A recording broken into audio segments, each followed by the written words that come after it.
Right. Oh, I've just clicked on the screen to start this conversation, and I was going to. Here we are. I've got it back.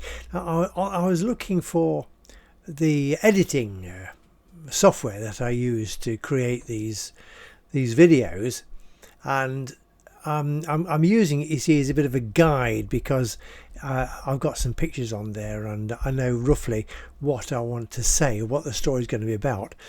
But there's no script for this, I find it's a lot better not to use a script. Yeah, I always in my public speaking mode in the past found, that it's better without a script. Provided you can keep on the subject. I've been told I do waver off that somewhat. Okay, this is about a bottle of wine that was 55 years old, and we actually opened it last week. 7th of May was our silver wedding anniversary, so 60 years. We got married on the 7th of May 1965. It seems incredible, really. Both of us think, well, where's the time gone, really? It doesn't seem very long, but in fact 60 years is quite a long time. Now I'm just going to stop for a second and wind the sound down, because if anything goes beep beep and messages come, it creates a racket on this.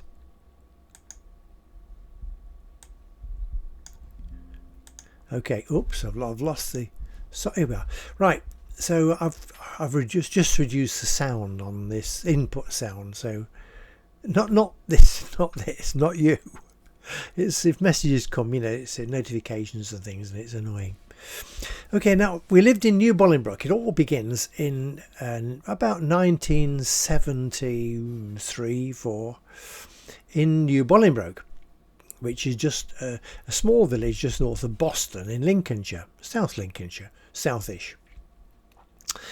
And I was, Ruth and I have been living there since 1970, and I was asked to serve on the town hall committee.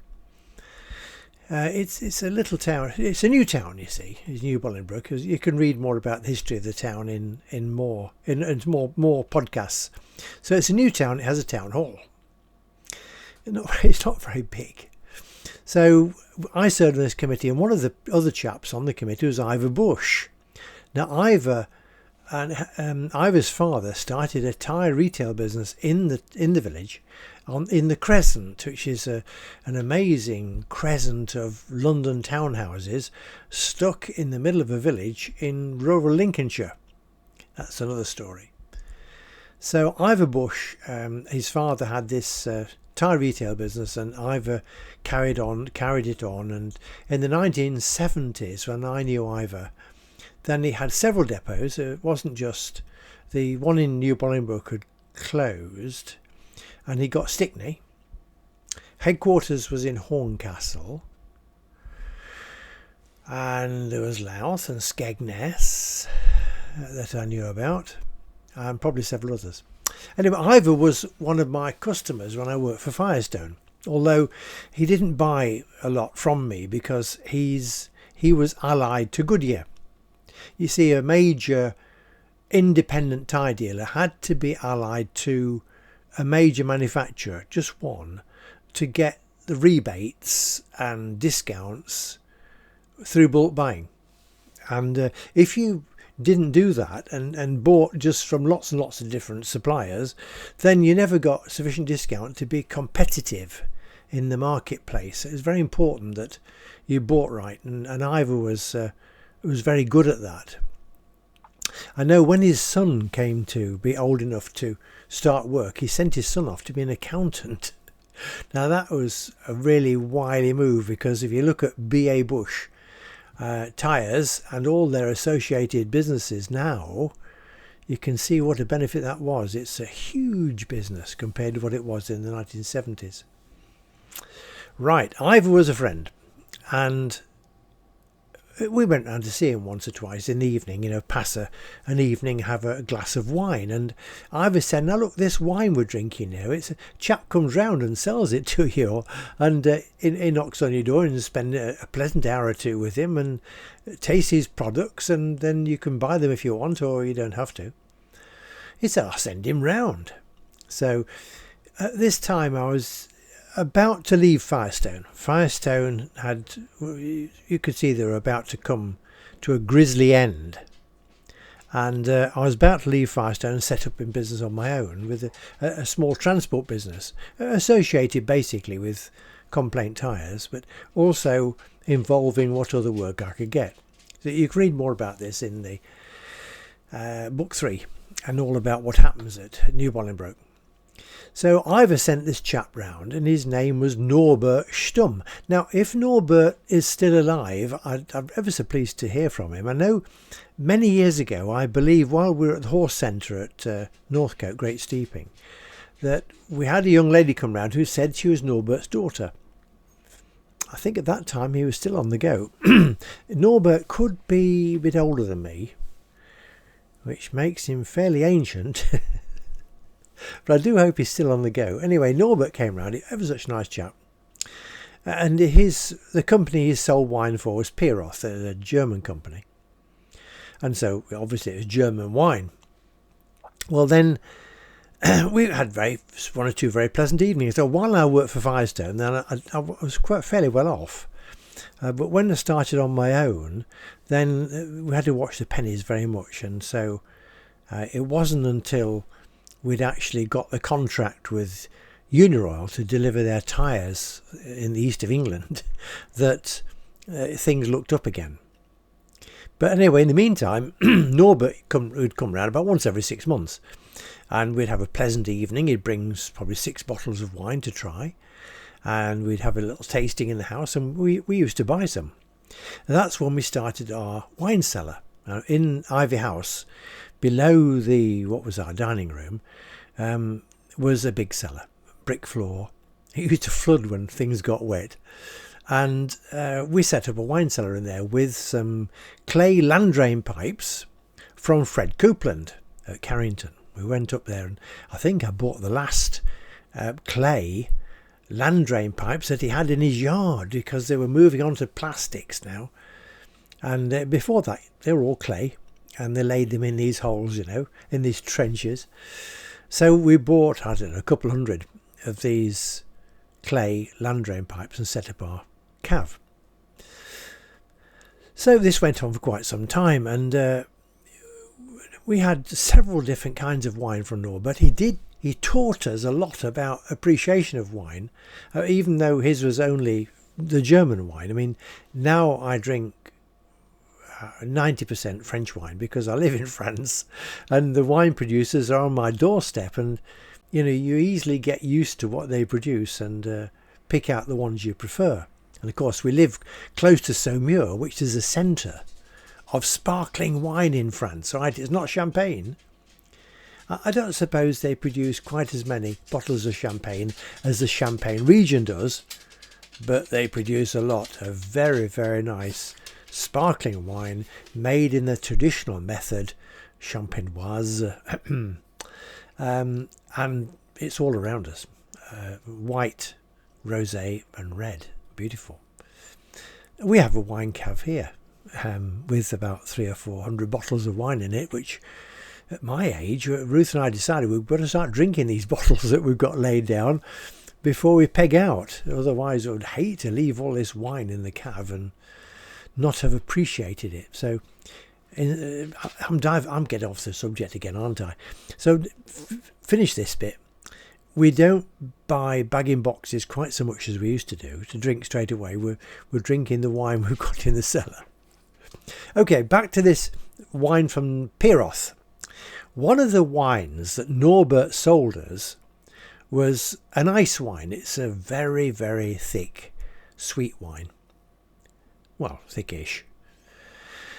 It's very similar to a wine produced to the east of Saumur, a dessert wine. There's a very nice one close to Saumur called Bonzo, or Bonazo, And there's several small villages that produce this very sweet dessert wine in this area. Ice wine, or Trockenbeer and Auslese, produced by Piroth, very like that.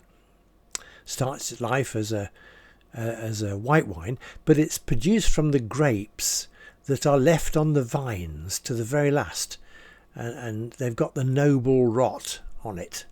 They're starting to, but with doing that, they get very sugary, and so they're left.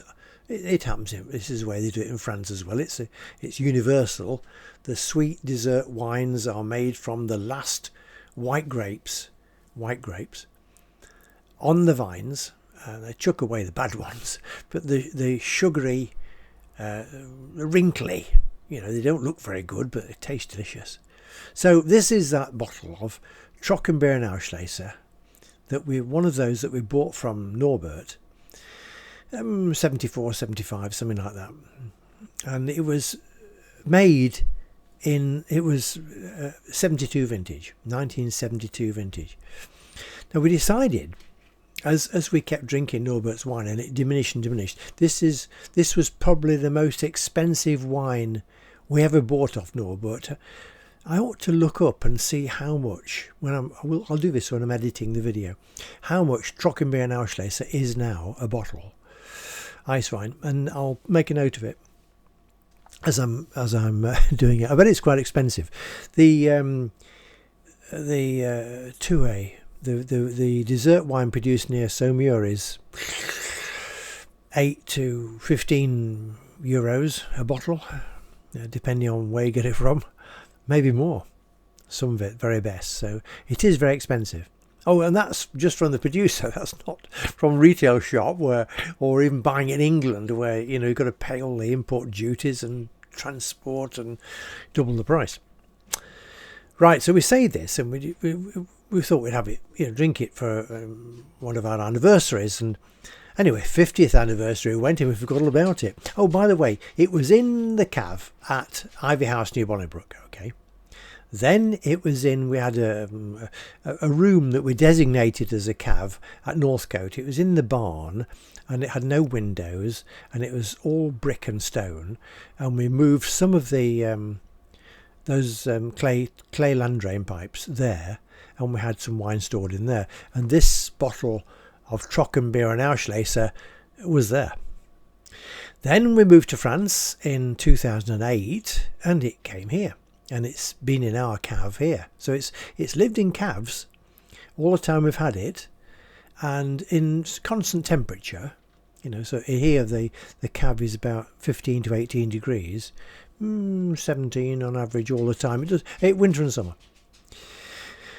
Ivy House would be similar, and again Northcote it would be similar. Anyway, 60th anniversary was coming up. And Aaron and his mum Helena were coming to help us celebrate. That's our daughter and grandson.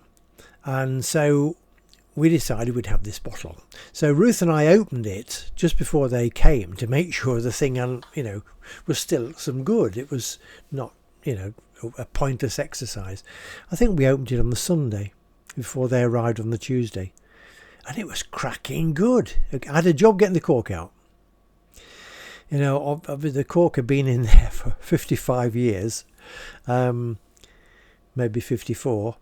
And of course it had been stored as you store wine on its side. So the cork was fairly greasy, and it came out in two pieces. I got the corkscrew right down it, but it still split on the way out. But it didn't. I only got 2 bits of cork in the bottle. So I thought that was very good going. Anyway, it was blinking good. Now, we had it on the Tuesday. That was the day of our anniversary, as a dessert to go with our dessert. I can't remember exactly what we had. But we didn't drink it all because it's not a glugging wine, it's something you sip. It's quite rich and strong and tasty. And the next day, we had a bottle of Muller. We had a bottle of Vouvray Muller from 29 years ago. Yes, because it was Aaron's. It was a bottle we bought, and we kept it because it was made the same year that Aaron was born, which is 29 years ago. And we had that on the Wednesday evening, and it was very nice, the Moulin. But Aaron preferred this Trockenbeer Ausschließer, and him and I finished it on the Wednesday night, and Ruth stuck to the Vouvray. Vouvray is a beautiful French wine, you know. It's made in the Loire Valley, of course, and the Moulin is the dessert sweet, noble rotted grapes and all that version of Vouvray. Right, so am I prattling on too far? Probably am. I can't see it. 15 minutes. Oh yeah, that's far too long. Right, so there we are. This wine for our 60th anniversary was 55 years old, and it was still okay. I mean, I'm still here to tell the tale. It tasted lovely. It was obviously a bit old, but it hadn't gone off at all. It hadn't gone past being very nice to drink. 55 years. I mean, you read a lot, don't you, about these wine people buying wine in an auction that's yonks old. And yeah, it can still be very good. So there we are, Trockenbeer Ausschließer, 55 years old, and it came from Pieroth, from Germany.